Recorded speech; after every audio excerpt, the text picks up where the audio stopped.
It does give a very uncomfortable feeling. It's clearly lust-based. Toxic and disgusting. Yung humor ng youngsta na nowadays. Dangerous for the future generation. Not really for kids kasi. And it's so annoying. Really, it disgusts me. Pinoy Rap R&B is a Filipino music that mixes rap and R&B. It talks about real life like love problems, family, and things people go through every day. And many Filipinos, especially the youth, can relate to these songs because they use simple words and real feelings. And Pinoy Rap R&B helps people express what they feel and share their stories through music. But not all of them.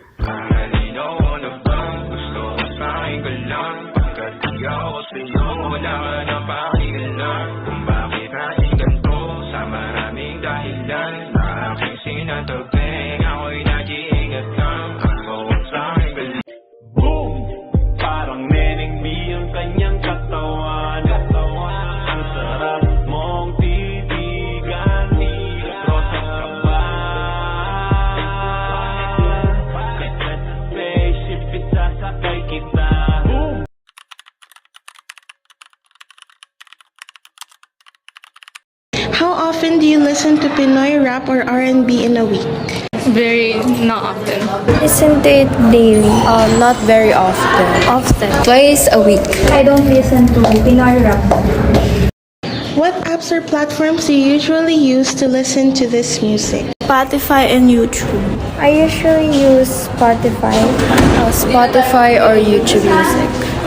Spotify, tas Apple Music. How long have you been listening to Pinoy rap and R&B? I've been listening to this genre for so many years now, even from pre-pandemic era. A year. Last year. I've started listening to raps since grade 6 and R&B and during the pandemic.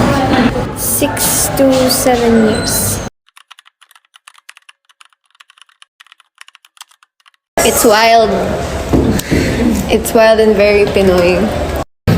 So, from the word, gusto ko sakit ka lang, it kind of gives of a vibe na we don't care about women's opinion. It is more of a intimacy towards women. It's not really for kids kasi. Tapos, yung mga lyrics niya parang binabaliwala niya lang yung mga girls, gano'n. Tapos tatawagin lang nila.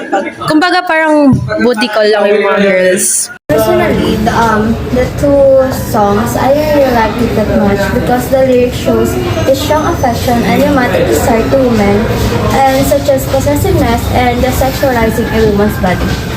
I think the lyrics focus on possessiveness and exclusivity in a romantic relationship.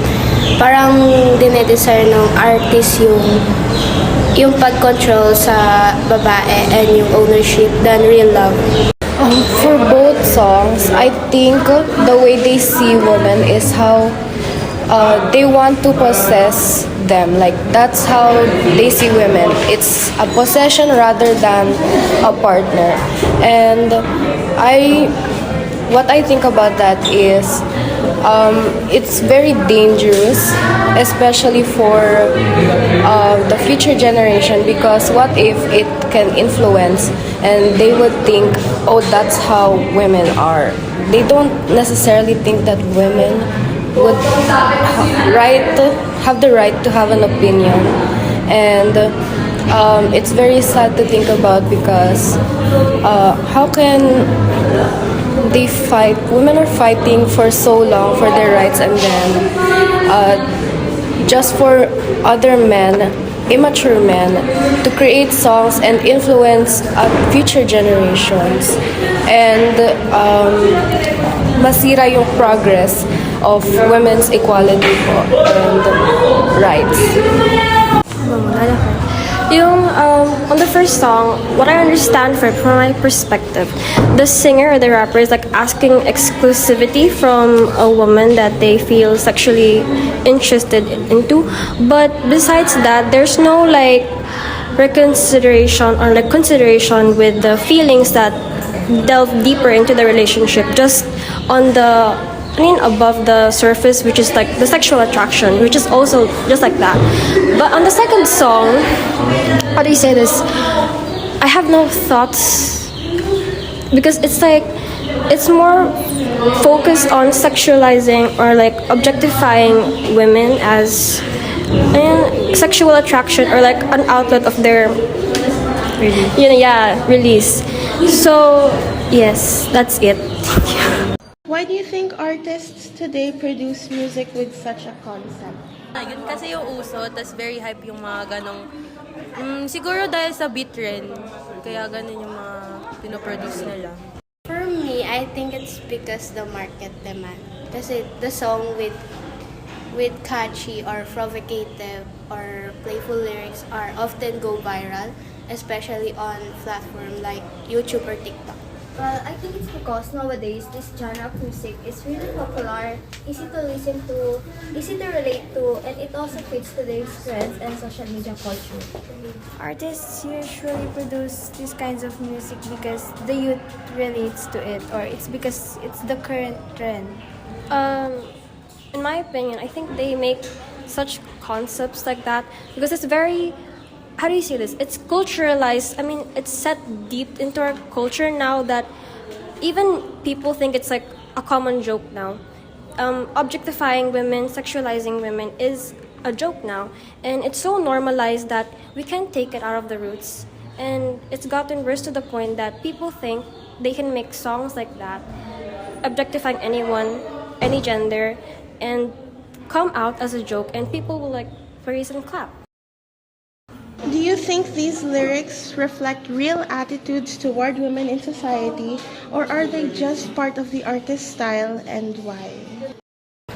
Personally, I do think it's still about the women and it's the concern, but however, it is also the style of these artists nowadays. Still, it kind of reflects on how society can like understand how women actually is in their emotion, which is hindi parang wala silang pakialam about it.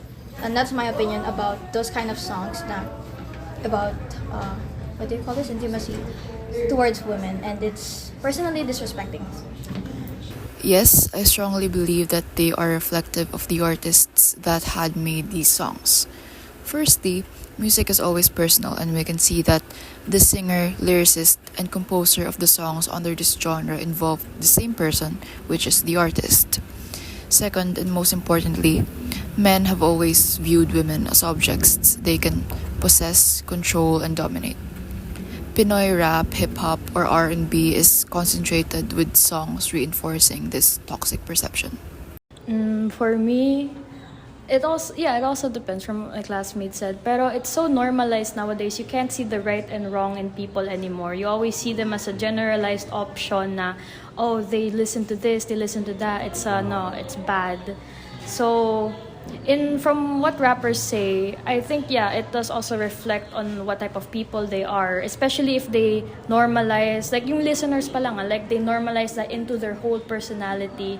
I'd say it really reflects who they are, especially if they don't listen to it as a joke anymore. They listen to it because they like it, they listen to it because they relate to it. It's that's it. How are women described or portrayed in the lyrics, and how do you feel about it? Usually portrayed as a subject of desire, but which can usually be both flattering and disrespectful. This depends on the context of the lyrics.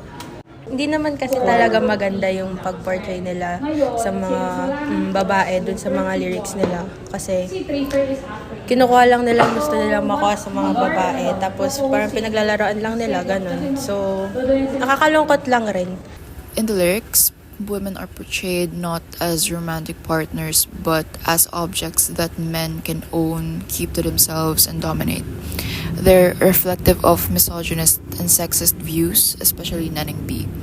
As a woman, it's toxic and disgusting. Do you feel that the stories or messages in the songs reflect real-life experiences of young people like you? Why or why not? Yes, because I have experienced that before.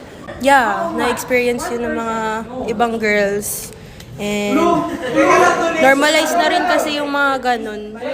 Lalo na yung mga older sa atin. Tapos, yun, nag-enjoy sila sa ganun.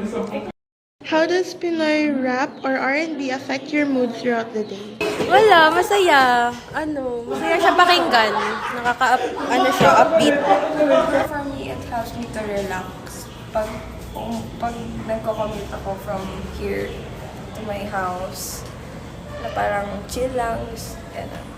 Does this kind of music help you when you're stressed or emotional? How? I once, pinakinggan ko yung paumaga na Al James. Tapos, yung time na stress ako, and like, it enlightened my mood naman. And, Are there any songs in these genres that remind you of your personal experiences or memories, and how do they make you feel? This reminds me of my ex.